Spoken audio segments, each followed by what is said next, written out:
ষষ্ঠ পরিচ্ছেদ মানব জীবনে দোয়া ও মুনাজাতের গুরুত্ব। দোয়া একজন মুসলমানের অন্যতম গুরুত্বপূর্ণ কর্তব্য। মুমিন সবচেয়ে বেশি মুখাপেক্ষী হয় দোয়ার দিকে। দোয়া ইবাদতের মগজ, মুমিনের হাতিয়ার, দিনের স্তম্ভ, আসমান জমিনের নূর। রাসূলুল্লাহ সাল্লাল্লাহু আলাইহি সাল্লাম ইরশাদ করেন, তোমরা দোয়া করার ক্ষেত্রে শৈথিল্য প্রদর্শন করো না, কেননা দোয়ার সাথে কেউ ধ্বংস হয় না। হাদিসে কুদসিতে রয়েছে, আল্লাহ তাআলা ইরশাদ করেন, হে আদম সন্তান, তুমি যতক্ষণ আমাকে ডাকো এবং আমার কাছে আশা করো, আমি তোমার অতীতের অপরাধসমূহ ক্ষমা করে দেই এবং আমি কারো পরোয়া করি না।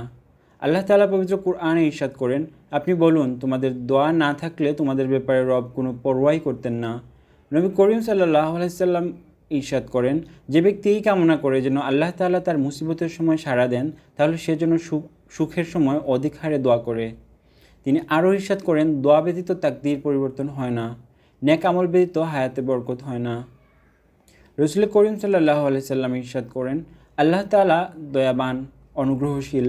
বান্দা যখন তার কাছে হাত উত্তোলন করে তখন নিয়ামত না দিয়ে তাকে খালি হাতে ফেরত দিতে আল্লাহ তাআলা লজ্জাবোধ করেন। সুতরাং মুমিনের উচিত আল্লাহর কাছে দোয়া করা এবং তাতে গাফিলতি না করা। আল্লাহ তাআলা আরও ইরশাদ করেন, হে রাসূল, আমার বান্দা যখন আপনার কাছে আমার ব্যাপারে জিজ্ঞেস করবে তখন আপনি বলুন, আমি নিকটে। আমি দোয়া প্রার্থীর দোয়া কবুল করি যখন সে দোয়া করে। দোয়ার আদব হলো নিষ্ঠা, আন্তরিকতা ও বিনয়ের সাথে হাত উঠিয়ে দোয়া করা।